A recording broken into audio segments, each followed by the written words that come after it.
Ciao, bonjour à tous. Aujourd'hui, on va parler d'un sujet qui vous intéresse beaucoup, c'est comment concilier, et qui vous concerne beaucoup aussi, c'est comment concilier l'entrepreneuriat sur Amazon, le développement d'une activité sur Amazon et le salariat. Et je suis avec Mathieu qui a commencé dans ces conditions, donc Mathieu qu'on a présenté lors des précédentes vidéos. Mathieu, j'ai envie de rentrer directement dans le vif du sujet et te poser la première question. Quels sont les avantages de concilier l'entrepreneuriat, donc le développement d'une boutique Amazon, et de conserver son activité de salarié? Alors peut-être que tu peux te présenter rapidement pour ceux qui ne te connaissent pas, mais voilà ma première question. Quels sont les avantages de concilier développement de boutique Amazon et salariat en parallèle? Alors moi tout d'abord, c'est Mathieu, j'ai commencé la vente sur Amazon il y a à peu près maintenant 2 ans et demi, d'accord. J'ai été un de vos premiers clients d'abord, Exact. et tu m'as accompagné pendant tout mon processus entrepreneurial, donc on se connaît bien. Depuis j'ai rejoint justement le groupe Sino où j'ai développé toute l'activité Amazon pour tes clients, et puis justement après on a créé notre formation commune Limitless e-commerce, où on développe toute l'activité Amazon. Donc ça c'est pour les présentations. Et j'ai commencé mon activité en tant que salarié, pareil comme la plupart on va dire des jeunes trentenaires. Je suis papa, j'ai la chance d'avoir une magnifique petite fille, et donc il a fallu que je concilie vie de famille, gérer un enfant et avoir mon emploi salarié. Il faut savoir que j'ai créé ma société quelques jours après que j'ai appris que ma femme était enceinte, d'accord. Ça a été un élément déclencheur justement de me dire je passe à l'action maintenant, autrement jamais je pourrais le faire, parce que je savais qu'après ça allait être compliqué. Et j'ai développé, mon produit est arrivé chez Amazon, et c'est pas du storytelling, ce que je dis c'est la réalité, est arrivé en stock quelques semaines après la naissance de ma fille, et j'ai même déménagé en même temps, donc j'ai cumulé tout ça. Donc le déménagement, je vous le conseille pas d'ailleurs en même temps qu'une naissance, c'est un petit aparté, mais voilà, j'ai dû gérer tout ça en même temps, donc c'est faisable. Ça demande beaucoup d'énergie, beaucoup d'organisation, faut avoir de la persévérance, faut être assez téméraire on va dire, mais c'est totalement réalisable. Et pour en venir aux avantages, le gros avantage de ça, d'accord, j'ai fait une petite aparté, mais je reviens sur l'avantage, c'est que ça nous permet déjà d'avoir on est responsable, on a un enfant, on ne peut pas s'amuser à lancer quelque chose tête baissée, quitter votre boulot et lancer votre entreprise. Ça c'est complètement casse-bélier. Je pense que quand on reçoit ces conseils, c'est de personnes qui n'ont pas dû gérer ces situations, qui ont arrivé dans des business de façon totalement opportun, mais qui n'ont pas connu ça. Donc, la réalité du terrain, c'est que tout le monde ne peut pas avoir l'opportunité d'ailleurs de faire une rupture conventionnelle, ou tout simplement de bénéficier en fait du chômage, où on touche environ à peu près 57% de son brut. Voilà, donc ce qui ne permet pas de vivre en fait quand on a une famille. Donc on est obligé d'avoir un emploi salarié. Ça c'est un état de fait pour beaucoup, d'accord. Donc ça il faut poser les bases. On ne peut pas tous se permettre ça.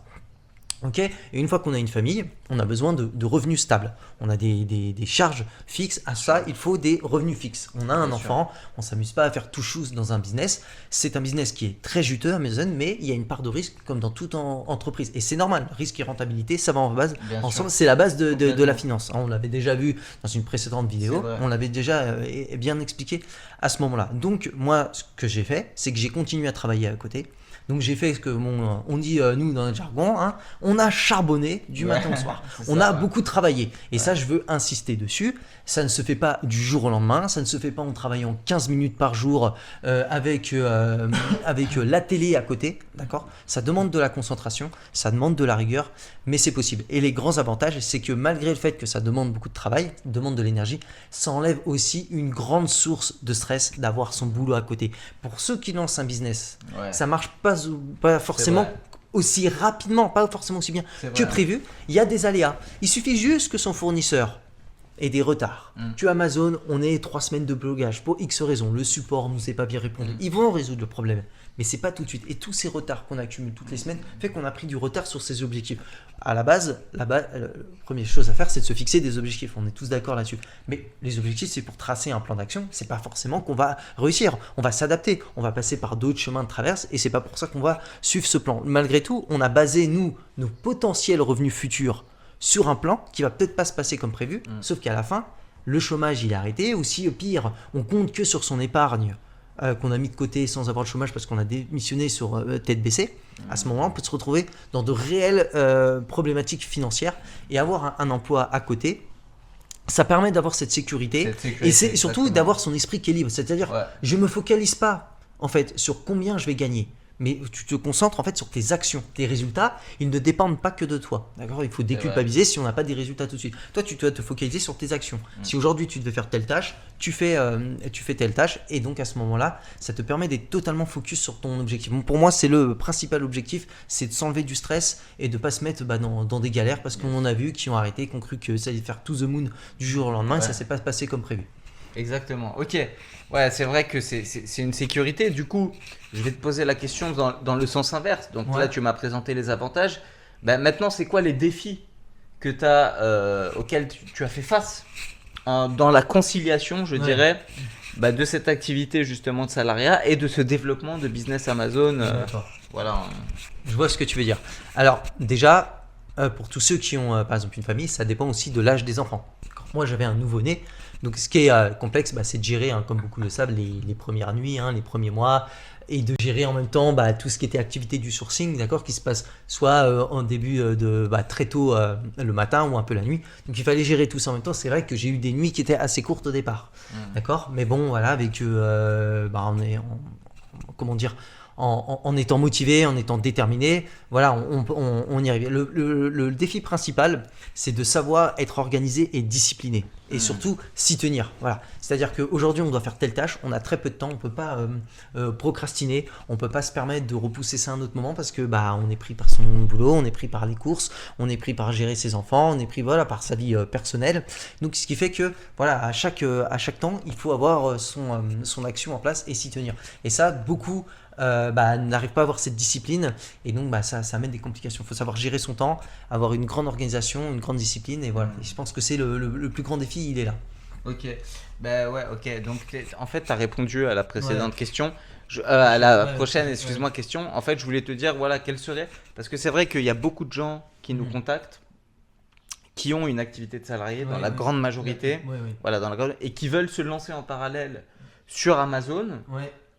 Alors, il y en a certains, c'est pour créer un complément de revenu, mais la plupart, c'est pour, à terme, quitter leur poste de salarié et puis vivre uniquement de e-commerce. Mais toi, voilà, ce que je t'aurais demandé, ce que j'aurais eu tendance à te demander, c'est quels sont les conseils que tu aurais donnés à ces personnes, justement, qui ont une activité de salarié et qui veulent en parallèle développer un business Amazon.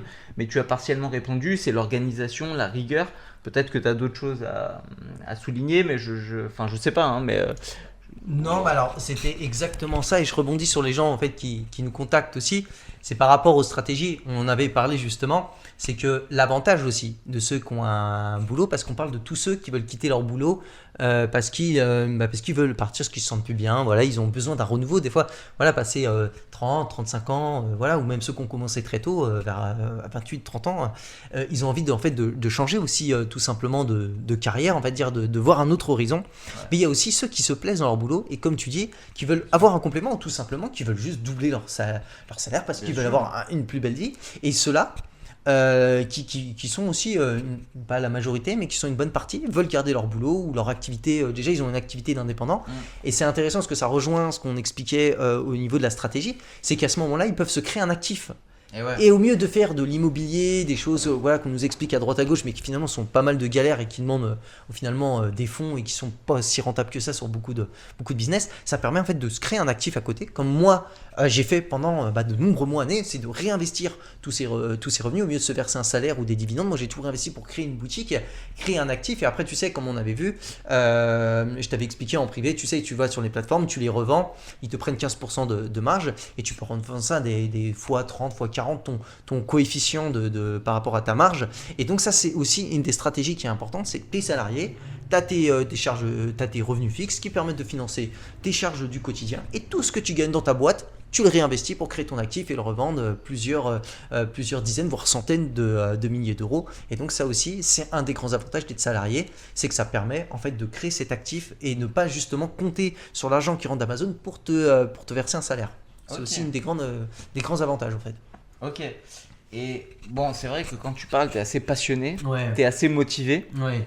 tu es assez habité, j'ai envie de dire, par ça, depuis le début. Mais justement, comment tu fais pour maintenir cette motivation et cet engagement malgré tous les défis que tu as pu auxquels tu as pu être confronté depuis le départ? Alors, comme on avait parlé dans la première vidéo, tu sais, de présentation, moi, le projet d'Amazon, il est né en fait d'un concept de résilience. En fait, j'ai eu un grand événement très dur de vie et c'est sur là-dessus que j'ai rebondi. Donc, en fait, ça m'a servi de trampoline. Donc, en fait, je suis descendu bas, mais je suis remonté très haut. Ouais. Et c'est là-dessus que je m'appuie. J'ai, on va dire, une idéologie en fait qui m'habite de vouloir le réussir ce projet par rapport à ce qui m'est arrivé. Donc ça c'est personnel, hein. Et il y a plein de gens, hein. Ça peut être n'importe quoi, une personne qui a je sais pas moi, qui a perdu son boulot alors qu'elle a tout donné dans sa boîte, elle a la rage. Ça peut être une personne qui a divorcé, qui veut rebondir, qui veut voir d'autres horizons. Ça peut être n'importe quoi, d'accord. Donc déjà tu as ton objectif, ce que beaucoup appellent son why, son pourquoi. On va pas rentrer dans des concepts forcément de dev perso très profond, tu vois, mais tu as forcément quelque chose qui te maintient. Moi, c'est de pouvoir passer du temps avec ma famille et de pouvoir avoir cet actif, de le revendre plusieurs dizaines, voire centaines de milliers d'euros, et en me disant, avec quelques milliers d'euros, j'ai pu monter un business qui me permet de faire ça, mais alors, si je gagne 10, 15, 20 fois ça, qu'est-ce que je vais pouvoir faire après? Donc là, je vais pouvoir ouvrir mon esprit à d'autres concepts que j'avais même pas idée maintenant. Et ça te donne une force de frappe, soit pour ta vie perso, comme je l'ai dit, acheter un appart, acheter une maison, ou acheter même à l'étranger, dans des coins sur la planète qui sont beaucoup moins chers. Tu peux avoir des appartements pour pas trop cher, avoir une petite maison dans un petit coin tranquillou, ou alors développer d'autres business. Et ça m'habite de me dire, voilà, j'ai tel objectif et je m'y tiens. Et je reviens sur ce qu'on en parlait au départ, que c'est en fait le tenir ses objectifs, tu te fixes des objectifs et c'est ça qui en fait qui te maintient, parce que tous les jours tu sais que chaque pierre, à la fin tu montes marche par marche et tu arrives à la fin de ton immeuble en fait qui est ton projet, tu vois. Et ça c'est ça qui me maintient en fait, parce que j'ai mon objectif. Ouais, super. Alors c'est bon, tu nous parles de beaucoup de choses, donc j'imagine que ça demande quand même pas mal de motivation, comme tu en témoignes à travers voilà ce que tu nous racontes. Mais comment tu t'as fait pour trouver un équilibre entre, je dirais, ta vie professionnelle, ta vie personnelle, parce que t'es père de famille, etc., et même tes responsabilités entrepreneuriales. Comment t'as fait pour gérer tout ce temps-là? Je veux dire, on n'a que 24 heures dans une journée. Comment tu gères tout ça? On revient à ce que je te disais, pour le coup, c'est ce combo d'organisation, de discipline et de rigueur, et voilà. Et je sais que ça, c'est pas forcément les choses que tu vas trouver sur des réseaux, sur YouTube, mais c'est aussi avoir un peu ce culte ou cette culture du sacrifice en fait. J'ai envie de poser, tu vois, il faut sortir un peu. J'ai fait des choix en fait, tu vois. Et c'est vrai qu'on a une époque où tu consommes de tout est des shoots de dopamine, tout est plaisir instantané pour des choses qui ont peu de valeur. Et en fait, on veut tout de suite. Et en fait, c'est que alors des fois, c'est où. Et donc, il a fallu choisir entre sortir à ce moment-là ou faire ça, regarder la télé ou une série.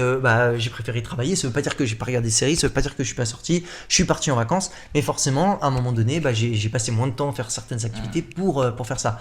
Pour garder mon équilibre, comme toi, hein, je fais beaucoup de sport, donc il fallait que je garde ça. D'ailleurs, ça fait partie de l'hygiène de vie. Ça permet aussi d'éliminer, tu vois, toute la pression, et puis de garder du temps en famille.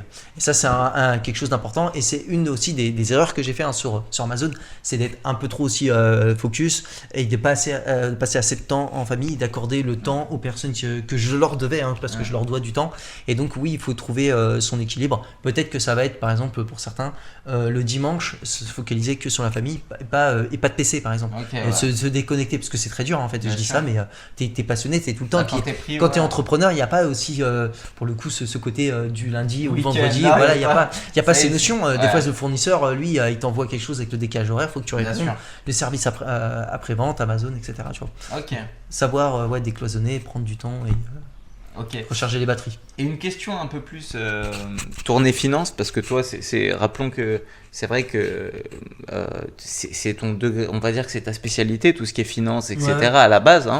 Et comment justement tu as fait pour gérer les aspects financiers et les investissements nécessaires pour développer cette activité Amazon FBA, tout en ayant un emploi salarié. Et en plus de ça, tu es père de famille, donc tu as certainement de dépenses. Donc comment tu as fait pour gérer tout ça, sachant que tu commençais, sachant que tu avais un emploi de salarié, etc. Bah, on revient à ce que je disais, hein, c'est de la gestion. Bah, déjà, pour le coup, il y a une notion qui est commune, c'est que déjà, j'avais accumulé de l'épargne pour investir. Bon, ça, c'est mon capital de départ. Et une des raisons, en fait, aussi, qui est bien des salariés, c'est que normalement, si tu arrives à gérer, si tu as les moyens, hein, parce que tout le monde ne peut pas, c'est que tu arrives à avoir, on va dire, un petit capital en plus, voilà, de l'épargne que tu peux mettre tous les mois. Et moi, justement, j'ai utilisé cet argent que j'avais des fois en plus pour faire comme la technique, tu sais, en finance de DCA. Tu sais, Tu vas nous expliquer.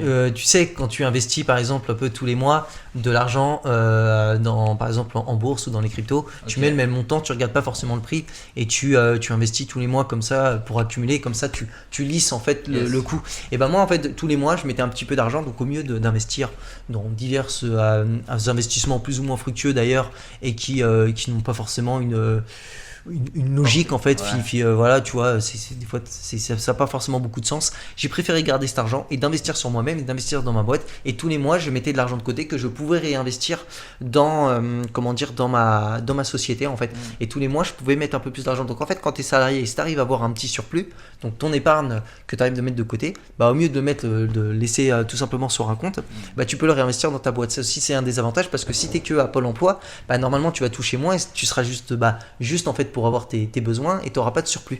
C'est une des notions justement que j'explique dans la formation sur les techniques de comment augmenter sa trésorerie. Donc il y a justement plein de choses qui sont sourcées en fait dans les fichiers, et j'explique cette méthode un petit peu plus poussée dedans. Voilà. Donc c'est un des petits tips que je peux te donner quand tu es salarié, c'est que ça te permet aussi de mettre un petit peu plus d'argent de côté ou de voilà. Ok, super. Bah écoute, je pense qu'on a fait le tour de la question. En tout cas, j'espère que voilà, pour tous ceux qui nous regardent et qui hésitent à se lancer dans des activités entrepreneuriales sur Amazon FBA parce qu'ils sont encore salariés, bah vous voyez que tout est possible aujourd'hui en ayant un plan d'action, en ayant une rigueur, une organisation. Donc pour ceux que ça intéresse, bien évidemment, je vous rappelle que il y a un programme unique Limitless e-commerce où il y a absolument toutes les compétences requises sur toute la chaîne de valeur qui vous seront détaillées, qui vous seront dévoilées. Donc si ça vous intéresse, vous avez le lien en description de cette vidéo. Si le contenu de cette vidéo vous intéresse, je vous rappelle que sur la chaîne YouTube, voilà, on parle principalement e-commerce, sourcing, logistique, contrôle qualité, voilà tout ce qui va, toutes les compétences en fait qui vont toucher la vente aussi sur Amazon. N'oubliez pas de liker si vous aimez le contenu, n'oubliez pas de commenter, on vous répondra à chacune de vos questions, et de vous abonner si ce n'est pas encore fait. Mathieu, merci encore pour cette vidéo, et j'aurai le plaisir très prochainement voilà, de vous voir à travers une autre vidéo avec Mathieu très certainement. Je vous dis à bientôt. Ça Etienne.